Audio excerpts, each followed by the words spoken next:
있는 영광의 그 소망의 나라에 대한 간절한 소망이 담긴 그 은혜로운 찬양이 저희들의 마음에 더욱더 감동을 주는 것 같습니다.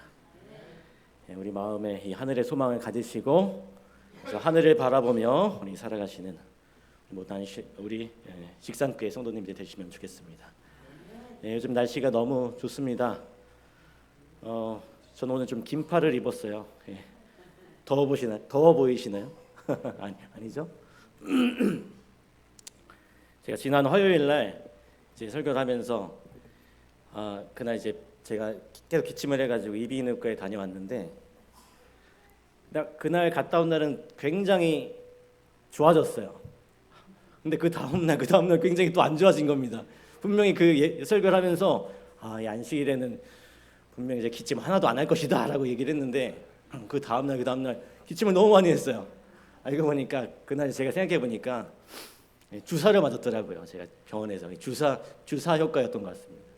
근데 어쨌든 오늘 안식일이 됐는데 어제까지만 해도 굉장히 좀 안 좋았는데 오늘 안식일 되니까요. 그래도 기침이 많이 잦아들고 좋아진 것 같습니다. 하나님의 그 치료의 역사가 오늘 저에게 임해서 치료가 되는 것 같습니다.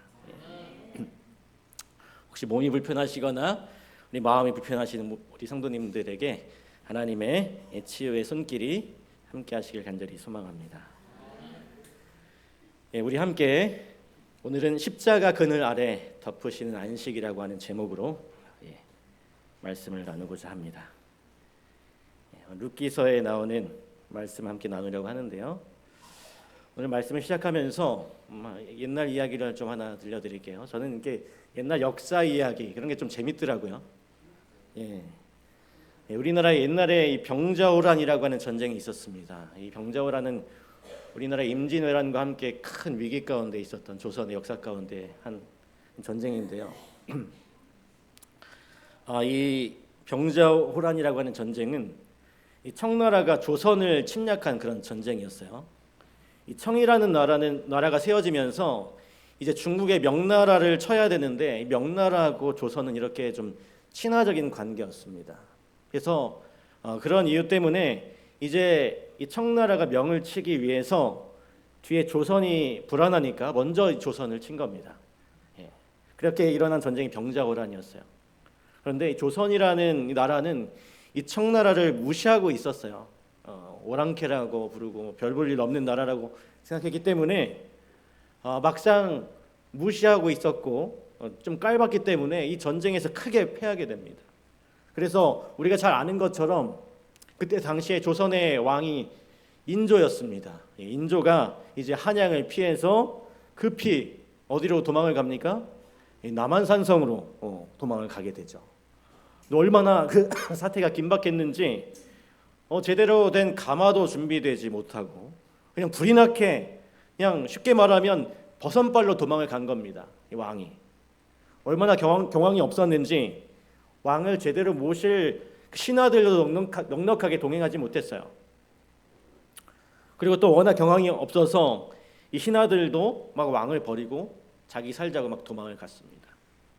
그래서 몇몇 되지 않는 이 신하들이 이제 왕을 모시고 강을 건너서 이제 남한산성으로 도망을 하는데 이제 날도 어두워지고 눈까지 내려서 굉장히 큰 곤욕을 치르게 되었습니다. 가마에 탄 것도 아니고 말을 탄 것도 아니고 이 신하들이 번갈아 가면서 왕을 업고 가는 거예요. 왕을 업고 눈밭을 달려가는 것입니다. 어떻게든 그 왕을 보호하기 위해서. 근데 그날 밤 날씨가 워낙 험악해서 이 눈도 푹푹 빠지는 그런 날이라 이 신하들이 왕을 조금 업고 가다 보면 금방 지치는 거예요. 힘이 없어서 쓰러지고 왕을 제대로 옮기지 못하는 것입니다. 근데 마침 그때 그 남한산성 기슭에서 나무라도 한 총각이 있었습니다. 그래서 왕이 급하게 그 총각을 불러가지고 나를 업어서 저 성 안으로 좀 데려가 달라고 하는 부탁을 하게 돼요. 그래서 이 나무라던 젊은 총각이 자기가 신고 있던 그 신을 거꾸로 신은 다음에 거꾸로 돌려 신고는 이제 왕을 업고 뛰는 것입니다. 그리고 단숨에 이 남한산성에 도착을 했어요. 그리고 이제 인조가 이 산성에 다 무사히 도착한 다음에 궁금한 것이 하나 있었습니다. 예. 이 총각이 신발 어떻게 신고 갔어요? 네, 거꾸로 신고 갔어요. 그래서 궁금했어요. 그게 궁금했습니다. 인조가 신발을 거꾸로 돌려 신으면 어떻게 걸어갈 수 있겠어요? 예. 불편하죠. 뛰기도 불편할 텐데 너는 왜 그렇게 했느냐? 라고 그 이유를 묻자 이 총각이 대답하기를 왕께서 지금 피난 중이신데 만약 신을 바로 신고 산을 오르게 되면 이 남한산성으로 오르는 그 신발 발자국이 남아서 이 추적근에 의해서 왕의 추격을 당하게 될까 염려되어서 신발을 거꾸로 신었다는 것입니다. 이 거꾸로 신게 되면 남한산성으로 간 것처럼 보이는 것이 아니라 나온 것처럼 보이잖아요. 예. 이 남한산성에 거꾸로 나온 것처럼 보이니까 이 왕을 보호하기 위해서 그렇게 신을 거꾸로 신었다라고 하는 것입니다. 얼마나 신통방통해요. 예. 이제 왕이 너무 기분이 좋아서 이 젊은이에게 원하는 것이 있으면 무엇이든지 들어주겠다라고 이야기를 합니다. 본인 목숨도 지금 부지하기 힘든데 도망가는 판인데 어쨌든 왕이 기분이 좋으니까 무엇이든 나에게 요구하라고 하는 것이었어요. 근데 이 총각이 보니까 그 시골에서 살다 보니까 옷도 허름하고 그렇잖아요. 그래서 보니까 이 왕이 입고 있는 옷이 너무 멋있는 것입니다. 예. 그래서 이 총각이 뭐라 그랬냐면 왕이시여 그 옷을 저에게 좀 벗어주십시오. 그렇게 얘기를 했어요. 그래서 이 인조가 자신이 입고 있던 그 옷을 이 왕의 옷을 골룡포라고 하죠. 이 골룡포를 벗어서 그 총각에게 줍니다. 줘요. 이 골룡포라고 하는 옷이 어떤 옷인가 하면 이 왕이 정사를 볼 때 착복하는 그런 옷이죠. 여러분 아마 이 사극을 보면 그 왕이 어떤 옷을 입고 있는지 잘 아실 겁니다. 붉은색 옷을 입고 있죠. 그리고 익선관이라고 하는 모자를 쓰고 그 이 왕의 가슴과 양쪽에는 뭐가 새겨져 있습니까? 용이 금실로 이렇게 새겨져 있습니다. 그런 용이 새겨져 있는 그 붉은 옷. 그것이 바로 이 골룡포라고 하는 옷이었는데, 근데 이 총각이 이 왕의 골룡포를 얻은 거예요. 그 총각의 이름이 서흔남이라고 하는 사람입니다. 이 별 볼 일 없는 이 산에서 나무를 하던 이 사람이 왕의 옷을 얻었으니까 얼마나 이것이 소중하겠어요. 역사의 기록에 의하면 이 서흔남이 그 병자호란 때 의병으로서 꽤 혁혁한 공을 세웠다고 합니다. 어쨌든 왕의 옷을 하사받은 사람으로서 역사에 기록되어 있고 지금도 실제로 그 광주시 중부면 건봉리라고 하는 곳에 가면 이 서흔남의 묘비가 있대요. 그래서 기리는 장소가 있습니다. 평생 동안 이 왕의 옷을 아주 귀하게 모셨어요. 이 서흔남이라고 하는 사람이. 그리고 마지막 죽을 때는 이 옷을 나의 무덤에 같이 묻어달라고 해서 같이 그 무덤에 같이 묻었습니다.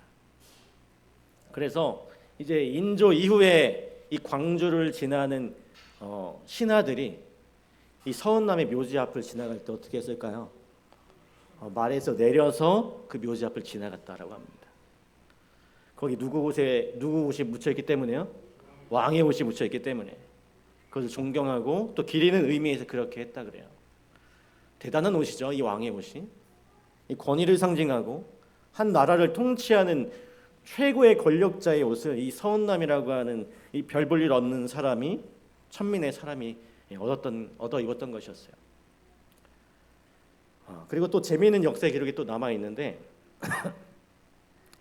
여러분들이 잘 아는 이 세종대왕이 있습니다. 이 왕은 참 백성들을 사랑해서 밤 늦게까지 집현전에서 책을 읽고 연구했던 그런 왕이었죠.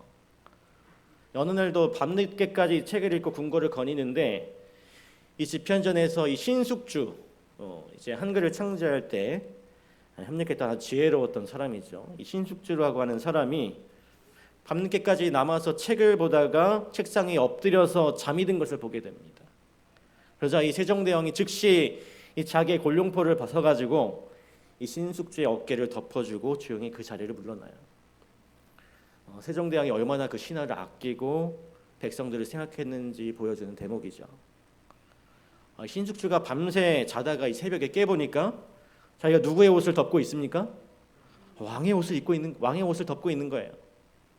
얼마나 그 성은이 감격했는지 그가 즉시 그 자리에서 왕이 잠드는 그 처소를 향해서 절을 올렸다라고 하는 그런 이야기가 기록되어 있습니다. 오늘 이 두 이야기의 공통점 이야기는 다 왕의 옷을 입어본 사람들의 이야기죠.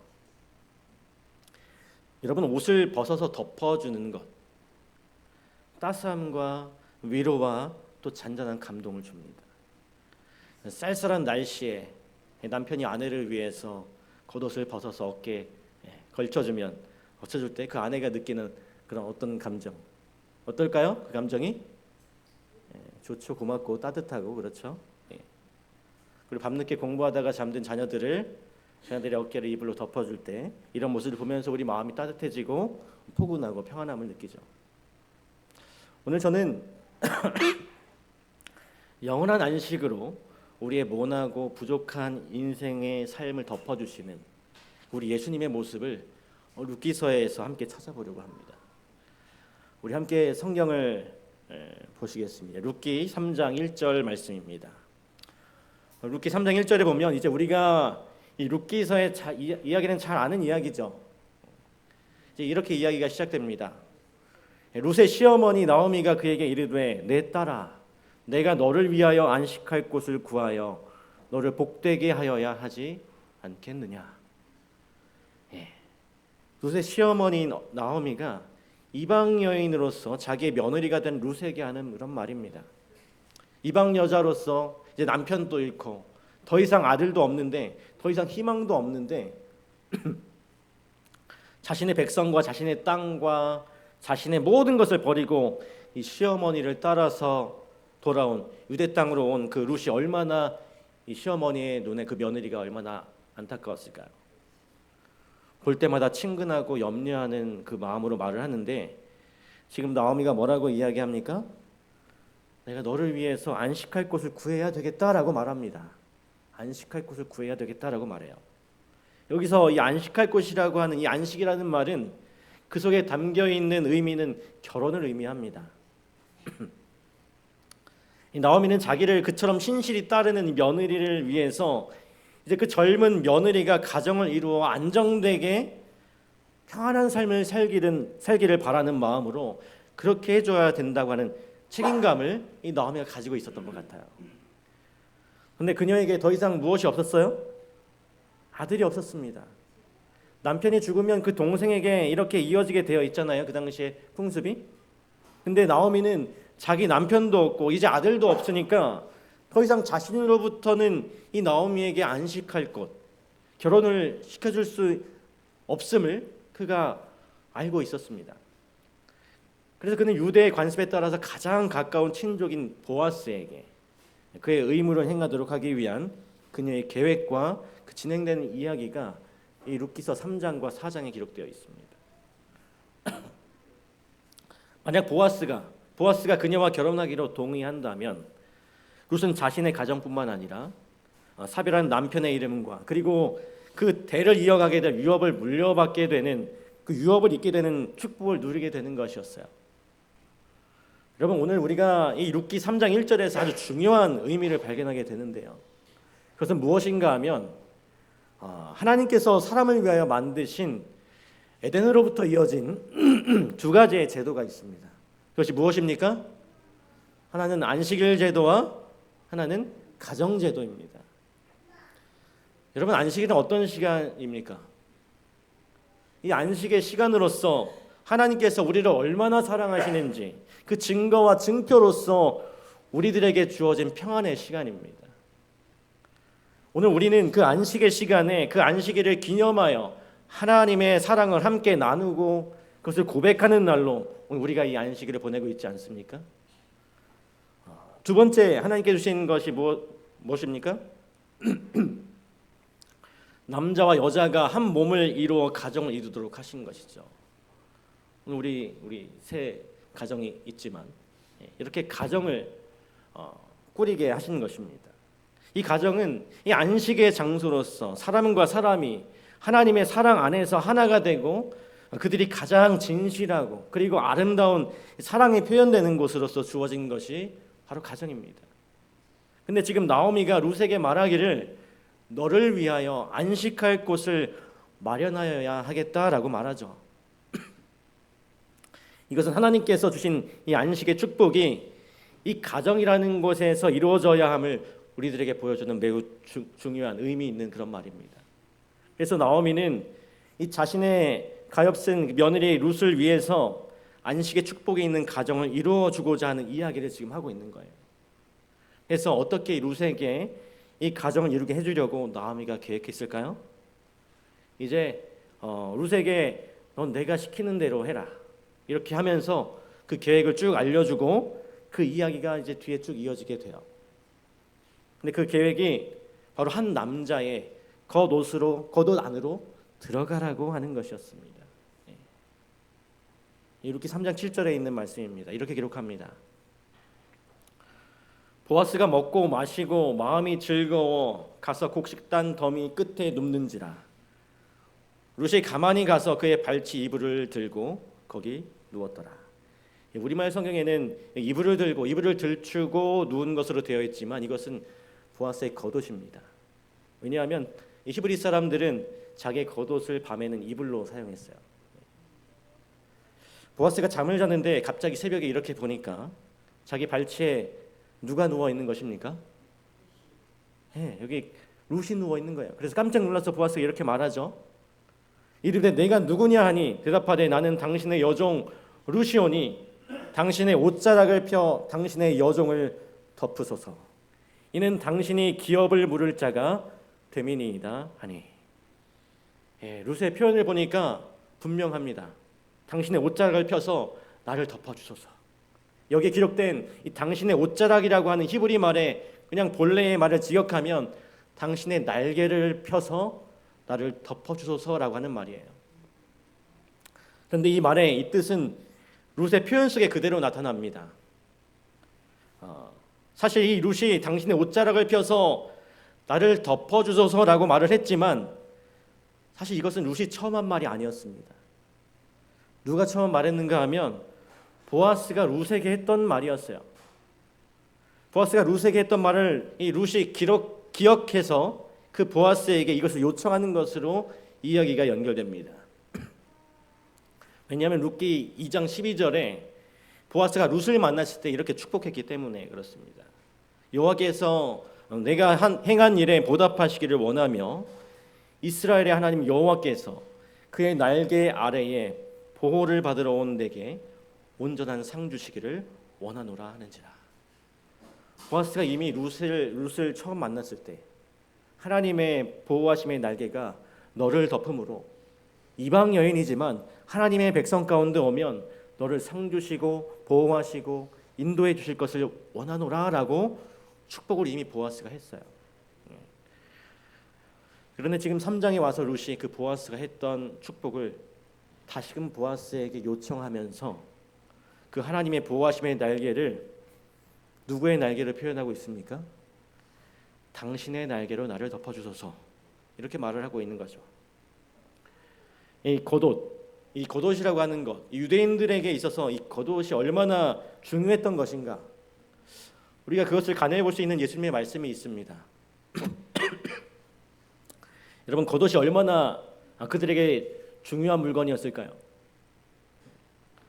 이 마태복음 24장에 보면 이제 감람산에서 예수님께서 마지막 때 일어날 일들에 대해서 제자들에게 설명하시는 그 장면이 나옵니다. 근데 그 설명하는 가운데 우리들에게 궁금증을 유발하는 어떻게 보면 이 겉옷이 얼마나 소중한가를 보여주는 그런 예수님의 말씀이 나와요. 이렇게 말씀하셨습니다. 밭에 있는 자는 겉옷을 가지러 뒤로 돌아가지 말지어다. 이런 징조가 보이거든 밭에서 일하는 자는 자신의 겉옷을 가지러 돌아가지 말지어다. 대부분 그때 농사하는 사람들이 자신의 겉옷을 벗어두고 나아가서 농사를 했습니다. 그런데 예수님께서 이 심판의 날에 대해서 그 징조들에 대해서 이야기할 때 이런 일이 일어날 때 매우 긴박한 그런 상황이잖아요. 근데 밭에서 일하는 자들이 겉옷을 가지러 집 안으로 들어가지 말라고 주의를 주고 계세요. 이 겉옷이 과연 이 심판대에 그 징조들이 막 펼쳐질 때에 자기에게 목숨을 걸 만큼 다시 가지러 들어가야 할 만큼 소중한 것인가? 만약 여러분이 한번 생각해 보세요. 오늘 죄송합니다. 우리가 사는 이곳에 막 폭풍이 오고 지진이 나고 화산이 폭발합니다. 우리 집이 다 날아가게 생겼어요. 여러분 즉시로 무엇을 집에서 챙겨서 나가셔야 되잖아요. 여러분 뭘 챙겨서 나가시겠습니까? 그 긴박한 상황에 뭔가는 하여튼 챙겨서 나가시겠죠.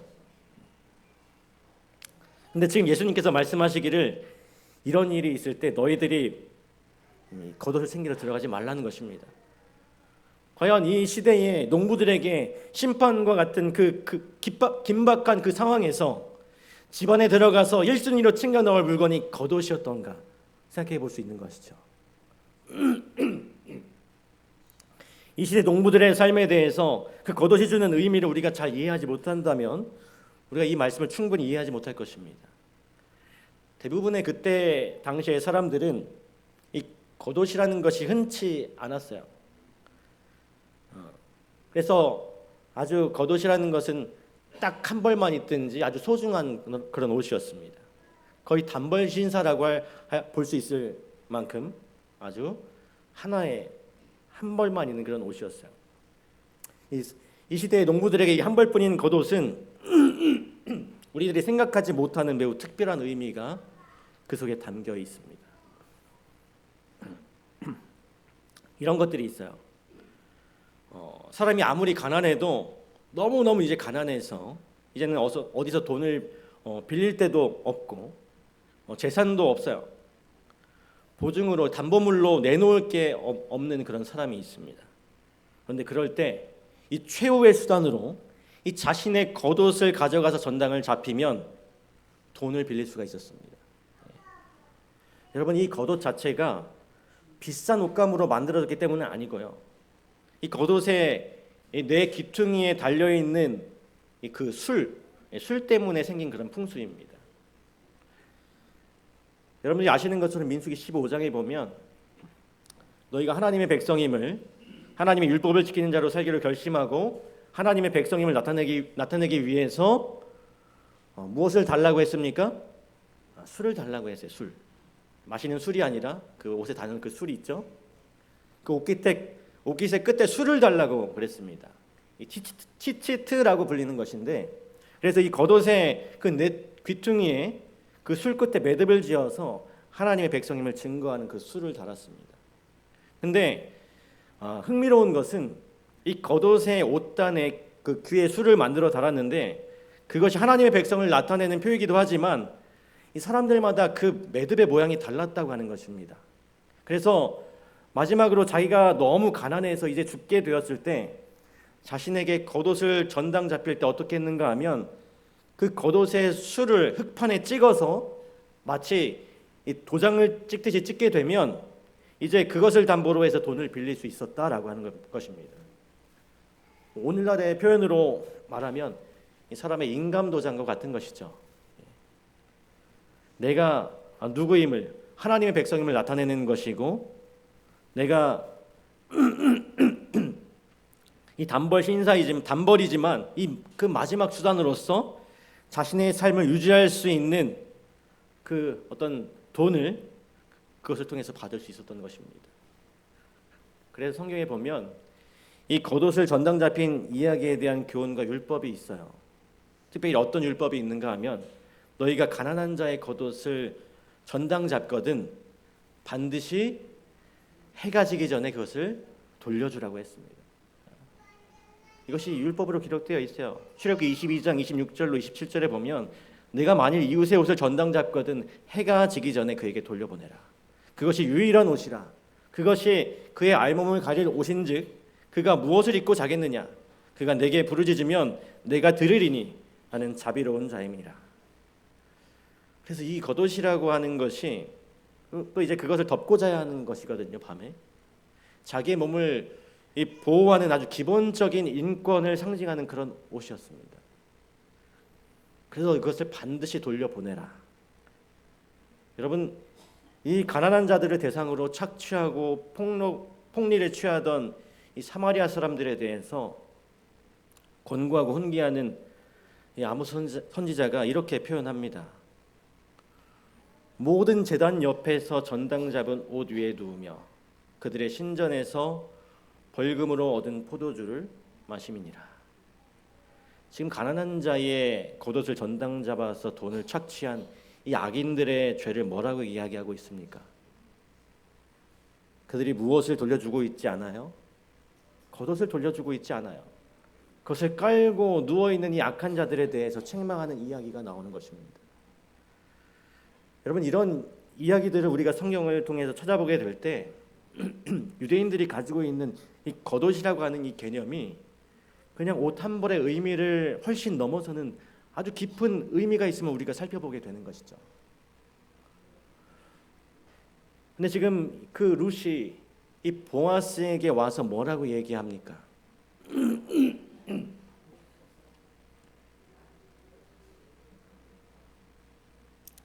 당신의 날개로 나를 덮어주소서라고 이야기하고 있는 것입니다. 그럼 지금 이 장면 속에서는 이 겉옷으로 한 남자가 한 여인을 이 자신의 겉옷으로 덮는다고 하는 것은 어떤 의미가 있을까요? 그것은 바로 이 펼쳐진 남자의 겉옷 속으로 한 여인이 들어간다는 것은 그 남자의 보호 아래 들어가는 것을 의미하는 것이고, 이것은 곧 보아스에게 룻이 청혼하는 것의 의미를 표현하고 있는 것입니다. 아울러 이 집안의 가장은, 이 남자는 자기 겉옷을 펼쳐서 한 여인을 덮으면 그 겉옷 아래에 있는 아내와 모든 가족들을 부양하고 보호하고 그리고 그들을 살펴야 될 책임과 의무를 갖게 되는 그런 의미가 그 속에 담겨져 있는 것이었죠. 이 겉옷을 펼쳐서 덮는다는 것, 현대 그 이스라엘 요즘 시대입니다. 현대 이스라엘 회당에 가면 제가 가보진 않았지만 그 유대인들의 예배에 이 겉옷을 펼쳐서 가장의 가장이 겉옷을 펼쳐서 이 가족들을 영적으로 케어하는 그런 의미를 담긴 그 모습들이 있다고 해요. 지금도 예배 도중에 이제 하잔이라고 불리는 찬양 인도자가 민수기 6장 24절부터 나오는 이 제사장의 축복을 이제 암송하기 시작하면 이때 그 예배에 참석한 집안의 가장들은 그들의 그 어깨에 걸치고 있는 기도숄이 있다고 합니다. 그 기도숄을 이렇게 쫙 펼친다고 합니다. 그리고 이 기도숄이라고 하는 것이 일종의 민수기에 나와 있는 그들의 하나님의 백성임을 나타내는 그 매듭, 그것을 이제 현대적으로 해석하는 그런 옷이었습니다. 이제 이걸 탈릿이라고 부르는데, 근데 그 기도숄, 이 탈릿이라고 부르는 기도숄을 펼치면 그 펼쳐진 기도실 안으로 누가 들어오게 되냐면 자기의 아내와 자기의 자녀들이 들어오는 겁니다. 그러면서 이 하잔이 낭송하는 제사장의 축복문과 함께 이 가장은 그 탈릿을 펴고 그 아내는 이 탈릿 안으로 들어가면서 그 가장의 보호함 아래 가장의 그늘 아래 가족들이 다 모이게 되는 장면, 그 장면이, 그런 모습이 지금 현대 유대인의 그 회당 가운데서 그 모습이 있다고 하는 것입니다. 그래서 가장의 그 겉옷으로 들어가는 것은 이 가장의 보호 속으로 들어가는 것이고, 그 겉옷 안으로 들어온 가족을 남편은 가장으로서 감싸고 보듬어 안아서 모든 것을 책임진다는 의미가 이 속에 담겨져 있어요. 지금 룻은 이 보아스의 겉옷 안으로 들어가면서 이 당신이 덮으시는 날개로 나를 덮으소서, 당신이 덮어진 날개로 내가 보호받기를 원합니다. 당신이 그렇게 나에게 축복하지 않았습니까? 라고 하는 이야기를 하고 있는 것입니다. 이 부족한 여자, 아무것도 가진 것이 없고 보잘것없는 이방 여인인 지금 나를 덮어달라고 하는 것입니다. 당신의 보호 아래 저를 거두어 주소서라고 말하는 거예요.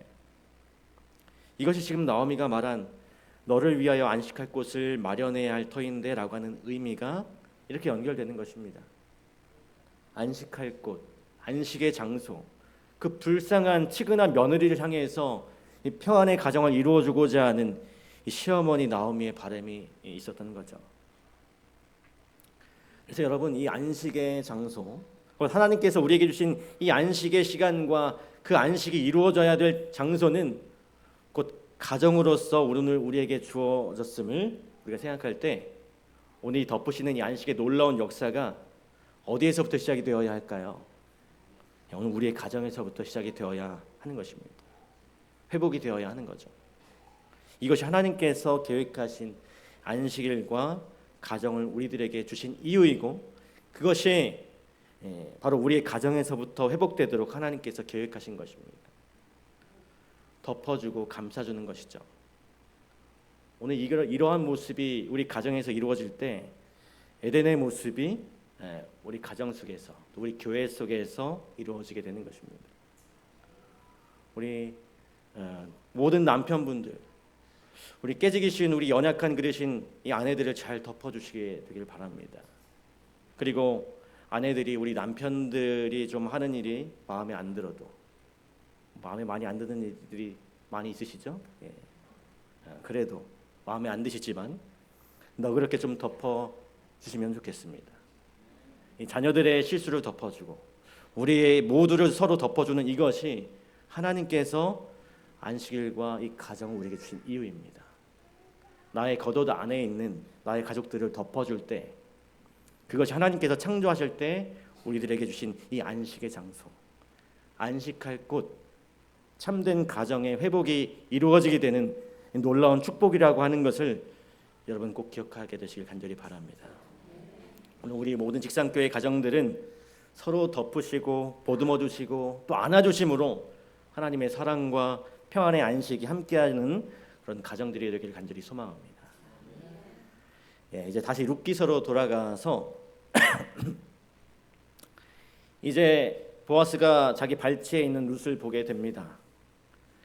3장 11절에 보니까요. 그리고 이제 내 딸아, 그리고 룻이 이렇게 이야기한 것을 듣고 대답을 합니다. 보아스가 그리고 이제 내 딸아 두려워하지 말라.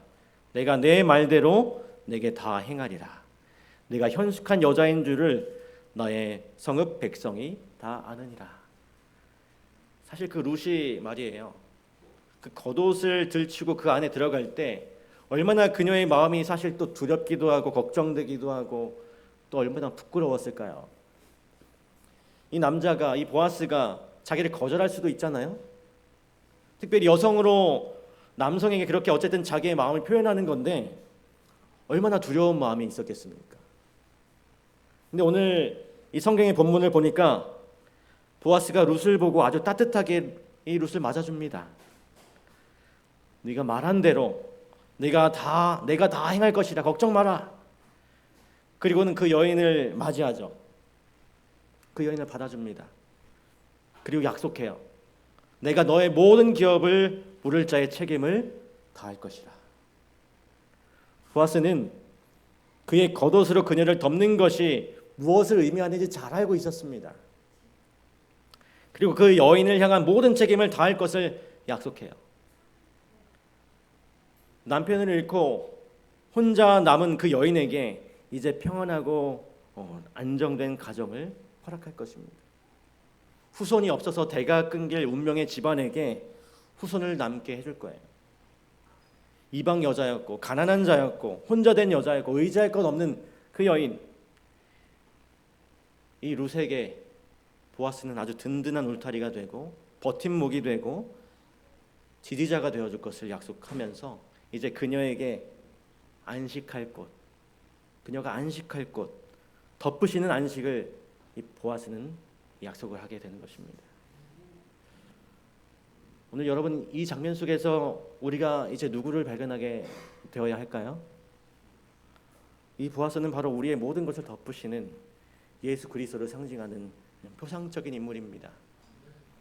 보아스가 그 여인을 자기의 겉옷으로 덮는 장면은 우리 예수 그리스도께서 우리의 죄와 허물을 덮기 위해서 그분의 겉옷이며 속옷까지 다 내어주시는 십자가의 장면으로 이어지게 되는 것이죠.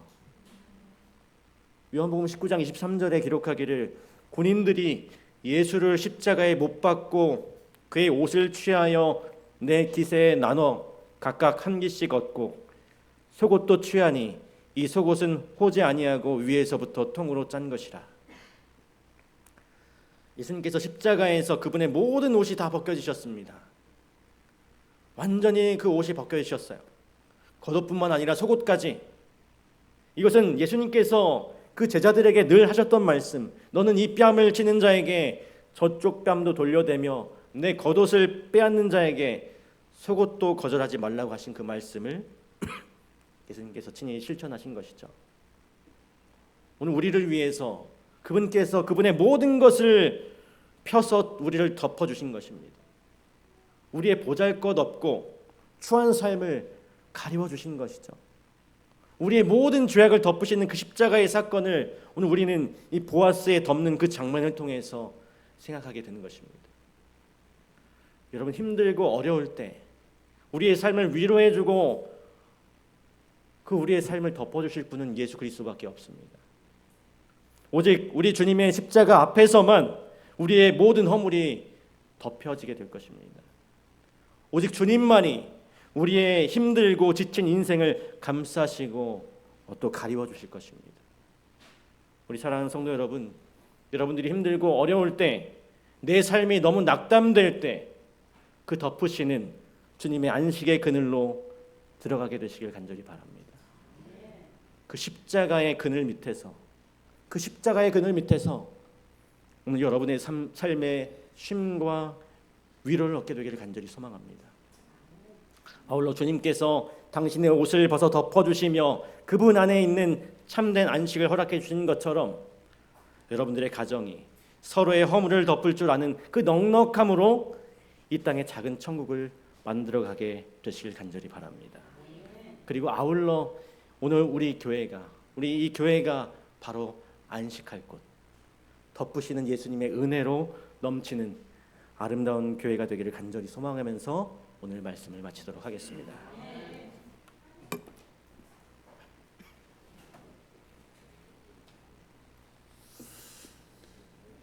말씀 감사합니다. 다 함께 일어나셔서 137장 찬양하시겠습니다. 찬미 후에 목사님께서 축도해 주시겠습니다. 137장입니다.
아버지 하나님의 크신 사랑과 예수 그리스도의 은혜와 성령 하나님의 함께하심이 언제나 우리들의 모든 삶의 문제를 십자가의 그늘 아래 덮으시는 그 안식의 장소로 가져가 우리 주께서 주시는 그 안식과 평안을 누리며 살기로 결심하는 모든 직산교회 성도들에게 영원토록 함께하여 주시옵기를 거룩하신 예수 그리스도 이름으로 축원하옵나이다.